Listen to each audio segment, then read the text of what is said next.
Well, hello there, guys. Welcome to some more Field of Glory 2, and we're actually taking a look at the most recent DLC, which takes us to the early Bronze Age, Swifter Than Eagles. Definitely think that this is one of those periods of history that a lot of people are interested in. So we're going to jump in here, guys, Swifter Than Eagles, and we're going to look at the actual epic battles. And sorry, it's about the middle Bronze Age. I think that Legion's, one of these, it might be Immortal Fire, is early.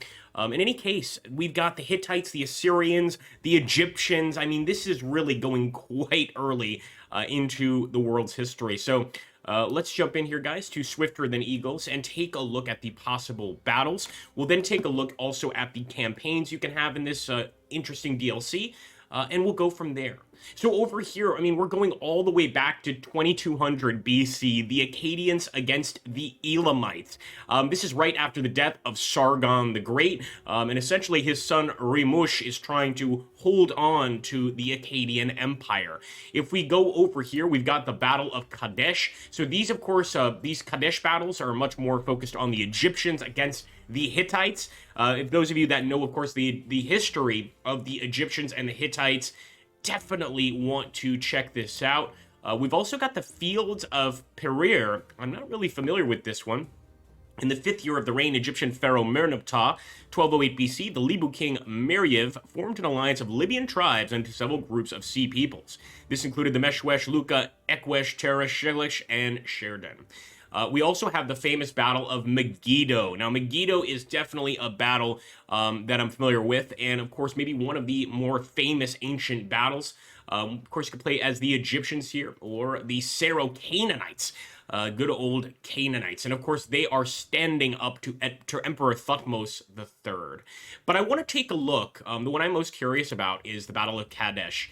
So let's jump in here, guys. We're going to play as the Egyptians, just to see what our opponent looks like here and what we can expect in terms of the aesthetic of this DLC. By the way, let me know in the comments down below, do you like this sort of DLC? Do you like this focus? Or do you prefer medieval? Do you prefer something like that? All right, Amun Division is busy setting up camp. And look at that, a nice line of chariots. I like it. Looks like we've got some chariots over here to our east, too. Are those Hittite chariots? Oh, my goodness. That definitely seems like it would be a difficult battle. We would, of course, have to turn our chariots here towards the enemy and reach our army on the other side over here, the Camp of Amun. I believe once we actually get to the Camp of Amun, that would essentially allow us to save the rest of our chariots. Nonetheless, very interesting, and the idea here at the Battle of Kadesh is the Hittites are hitting us in the flank, so we have to try to make it to the camp before anything happens. Let's take a look at the most ancient battle available in the DLC. Welcome to the Battle of the Kerka River, possibly one of the oldest battles in recorded history, guys, 2200 BC. And you can see just on our side how beautiful this ancient look actually looks. You can see these are Akkadian retained spearmen, but I love this Bronze Age look to the soldiers. It's realistic. What can I say? It's not something you necessarily see in a movie. It's almost something you would see in an ancient sculpture.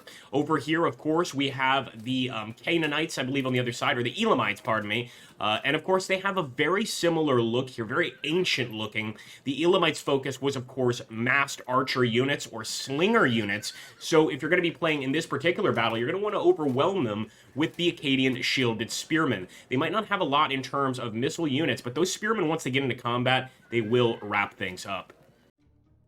Now, I think the actual DLC, or the actual campaigns in this DLC should not be overlooked. They look absolutely awesome. And I'm going to, of course, show that to you guys right now. We're going to jump into campaigns. And for those of you, I'm sure plenty have wanted to start this campaign, we do have Sargon the Great, guys. So you can, of course, play as Sargon the Great, the ruler of the Akkadians, and quite possibly one of the greatest rulers in history. I'm going to let you guys figure out number 3 that's added here, but another one that we're going to have, guys, is Ramesses II, the 3rd pharaoh of the 19th dynasty of Egypt, and is often regarded as the greatest pharaoh of the New Kingdom. This is in no small part due to the length of his reign, 66 years. That's pretty impressive for this time period. So we're going to take a look at Ramesses II's campaign. As you guys know, there are different ways to play the campaigns in Field of Glory 2. You can do static or progressive. I'm just going to keep it at static, and if you guys want to see this turn into an entire campaign, let me know in the comments. What I really want to do right now is just show you guys what you're going to get when you purchase this DLC.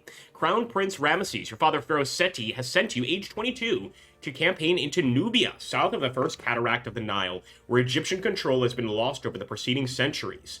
The Nubians are strong in foot archers, but have a few close fighting troops and no chariots at all. Of course, we're going to try to run them down with our own chariots. That's at least the goal here.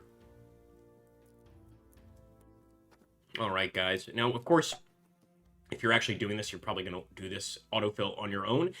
Just goes to show you the different types of units you can have. And again, a lot of focus on those chariots and cavalry. The Egyptians use the chariots to a great degree. The Akkadians use the chariots even better than the Egyptians did. So this is something to keep in mind. Sometimes your enemy gets your technology and uses it against you. Look no further than the, not the Pawnee, oh, what's that tribe? Somebody put the tribe, one of the Plains Indians tribes that actually did really, really well with horses. And they learned to master those horses and use it against the Americans. We're going to go ahead and autofill here. The Apache. The Apache. So, of course, you can add a general. In this situation, I'd probably add a general to one of the existing chariot units here. And I believe that is sufficient. Sebak, son of Sikmas, is going to be in that chariot unit. As you can see, very standard start to the campaign here. I like it. And right now, I just want to go ahead, end the turn, and see what the enemy army looks like.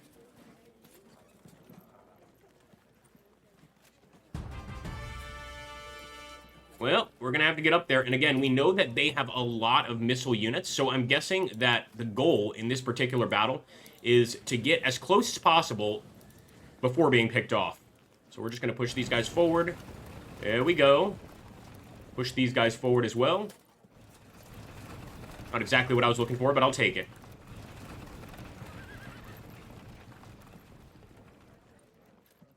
And actually, I like the cover. You would think out here in the desert there's not much cover, but there's plenty of brushland to sort of keep yourself hidden. I think it's a really nice touch.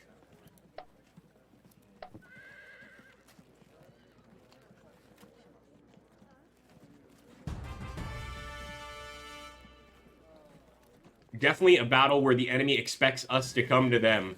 They are staying put. And you can see, even in the Bronze Age, we've got some pretty impressive archery skills here. You can also imagine the skill it would take to fire from one of these chariots. It's why plenty of these chariot riders will have a sort of assistant with them to keep cavalry off them, to deflect missile shots as well, and also just to, you know, kind of help them to position themselves. You're moving on this very, very unstable platform. Any number of things can happen. In fact, in plenty of chariot races, men would just be trampled underfoot. It was not an uncommon event.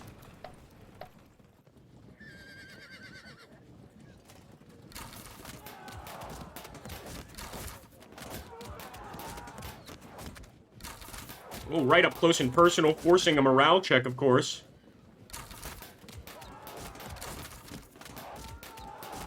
Here we go.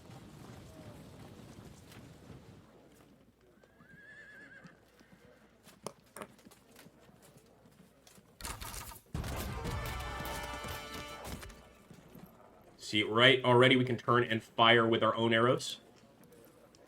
In this case, though, I'm really going to focus on their troops. Look at how quickly our bowmen are cutting them down. So clearly our bowmen have a lot more training than our enemies here, the Nubians. We want to use that to our advantage. In fact, I'm even going to go ahead and use my arrows here, manage to get a disruption. We can likely move up with another Egyptian chariot unit. I love that. Really using the enemy, or trying to use our missile units against the enemy to their best possible conclusion. And I wonder, so the impact here, if we hit them, is going to be 62%. I don't think they're going to stay put and let us hit them. Can I also say, one thing I love, the Egyptian close fighters, like when I'm looking at pictures of ancient Egypt, I see these sort of cow skin shield warriors everywhere. And yes, these are cowhide shields. And believe it or not, extremely effective during this time period. Against Bronze Age weapons, a cowhide shield will likely stop a Bronze Age sword.